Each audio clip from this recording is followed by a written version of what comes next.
Dan Jaron has shown so much improvement thanks to you and to him. What's the next frontier for him beyond overall consistency and everything? Is there another frontier where you think he could really take another leap? Yeah, that's a great question. We discussed it with him. There's some of our plays within our offense. There's multiple options on those plays. Some of the RPO stuff in particular, and he's gotten through phase one, and we haven't got to phase 2 or phase 3 on those things yet. And there was a couple opportunities last week that we missed, that we didn't just quite make the right decision because it was maybe a situation that hasn't occurred as much as another one. You know what I mean? So for a young player, those are reps and that's experience. So I think we can get to phase 2 and phase 3 on some of the options. I think there's still some times where he's really sure about what he's going to do on the front side of a concept, but we may have what we call a free access throw or an alert throw on the other side, and sometimes we look at it and to confirm whether we have it or not. Sometimes we don't confirm and we do have it and we miss it, if you will. So I think there's just some, just again, next level stuff where he can have the entire offense working for him once he's very comfortable and understands where all the answers are and all the options are. And then, I do think one of the biggest improvements that he's made has been in his fundamentals and his technique, as far as his drops, his pocket posture, his bringing his hips through on the throws. And we were just again commenting just this morning, because we practiced last night, just watching him function in the pocket is like night and day from where we were in the spring and even during camp. And again, I think that is just a reflection of the volume of reps and him working at it and getting better at it. But he's making a lot of strides, as you mentioned. I totally agree with that. And again, it's exciting because I do think there's areas that we can continue to get better at.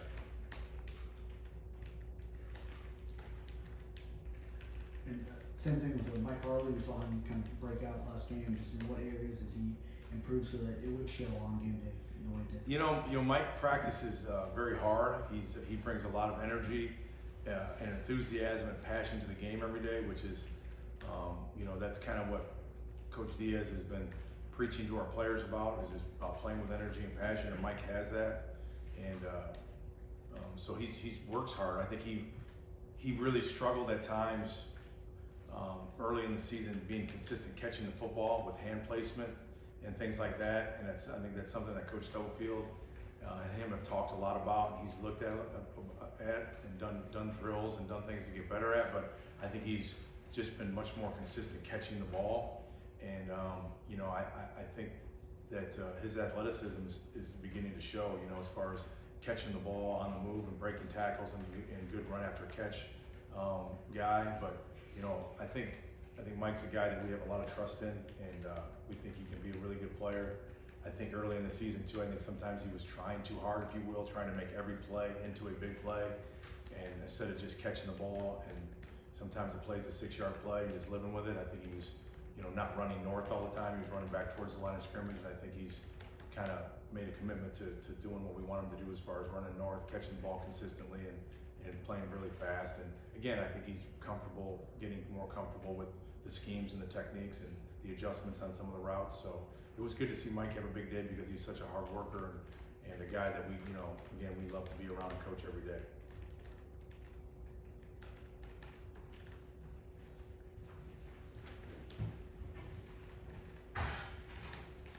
Just when you look at how far the offensive line has come from beginning years now, it's kind of like it's really tremendous. Can you just talk about maybe more specific things that things like gone better at? We talked about like Zion, Jim Hyde-Clark, and young guys, and how it could potentially be a strength moving forward. I think you're looking for 2020 and moving forward with the young guys. Yeah, I agree with that. I think we look at it as a potential position of strength in the future as we move forward. And again, I keep saying it, but Butch Berry deserves a lot of the credit of the development of this group. We got here, we didn't know what we had. We were shuffling guys in and out. Corey Gaynor missed most of the spring. Different guys missed the spring. Devon had to move to center in the spring because of injuries. So didn't get a lot of questions answered really in spring practice, trying to teach a whole new system, terminology, techniques. So I think Butch has really done a tremendous job. But I think that group as a whole is really bought into what he's doing. And again, I think what you're seeing is a reflection of the volume of reps within the schemes. First and foremost, they understand the run schemes, they're understanding the protections, and then with the techniques and fundamentals that Coach Barry instills in those guys on a daily basis, they're getting better at them. And they're a talented group. They really are. I mean, as I look at them across the board, all 5 of those guys, and then you throw in John Campbell and you throw in Kai, you know, and a couple of these guys, they're long, they have good feet, they have good balance,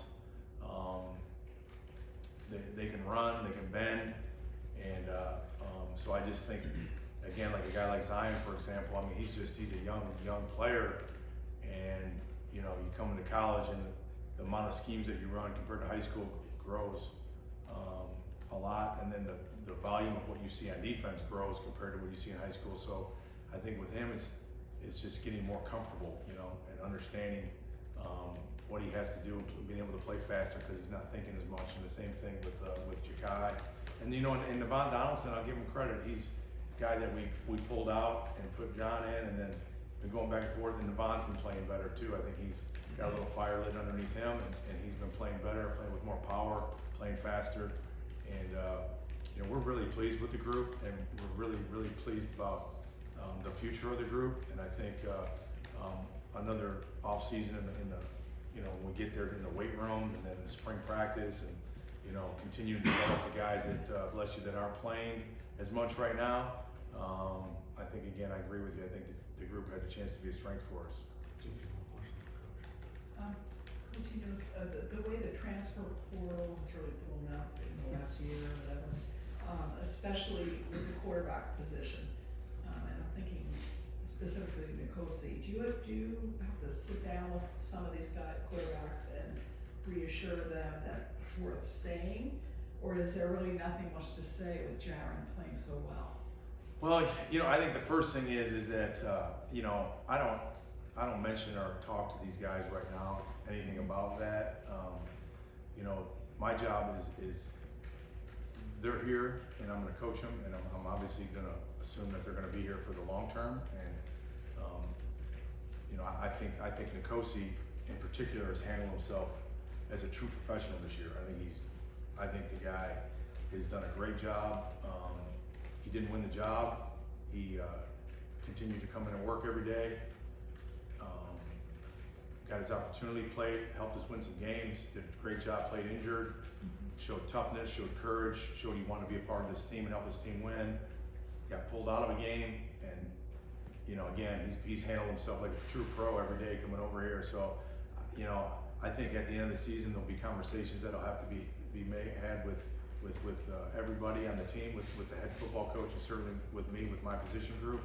But certainly we hope they all decide to stay, because I think they all have value, and I think they all, you know, can help us win. And I think they're all great young men, and I think they're all improving. So, you know, this is a whole new day, new era. You know, I get it. I'm new to it too. I don't understand the portal really, and all that. But I do know that young men want to play. You know, and playing quarterback is maybe the most difficult, because really one guy's going to play, and there might be some really good players that aren't playing because there's a really good player in front of them. But certainly, these will be discussions that we had when the season concludes.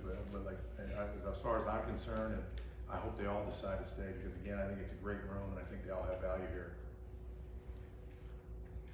Dan, it's now been a few games, I think 4 games, where John Campbell's been kind of platooning with Devon Donaldson at left guard. Do you envision him full-time at guard, or can he still kind of go either way between guard and tackle? And also, you mentioned Leon Herbert among those linemen that you noted. What more can he do to find the fields? Is it just as simple as Zion Nelson has just done such an exceptional job recently at left tackle? Yeah, I think to answer the first question, John is very versatile. I think John gets reps every day at tackle and guard for us, and we think he's a guy that has, again, a lot of value because of that. He can play either one, tackle or guard. John could, and really like his development and how he's continuing to play, and it certainly is an asset. And then Kai really right now is improving and is doing a really good job, and will continue to develop. You know, he really missed the entire offseason with an injury last year. I think So he'll continue to get better and grow. He's a young player, but really it's just because of the continuity of those 5 or 6 guys that we have in there right now, we feel really, really good about. And but certainly Kai's a guy that we think has a very bright future. This will be the last question for Coach Enos. Dan, since the opener, we haven't seen a ton of Tate, either as a pure quarterback or in a Wildcat type package. Has that package been still in the forefront of your mind? You just haven't gotten to it in games, or where does that stand? Well, I think Tate has had, some issues here and there, and things of that nature that he's been going through. And we're obviously here to support him. And we had a package last week that was ready for him to, and we didn't just get to it. It wasn't anything that he did or didn't do, but certainly again, I think Tate's a guy now that he's just kind of settled into where he's going to be. He's kind of had a little bit of a roller coaster situation about positions and things like that. And again, but he's been a guy the last couple of weeks. He's practiced really hard and been really diligent about his preparation. And again, I think we'll always have some things in there that we can do with him, and it'll be kind of how the flow of the game goes. And if we think we need to do it, we'll use it. If not, just continue to work it. Great. Thank you, Coach. Thank you. Thank you.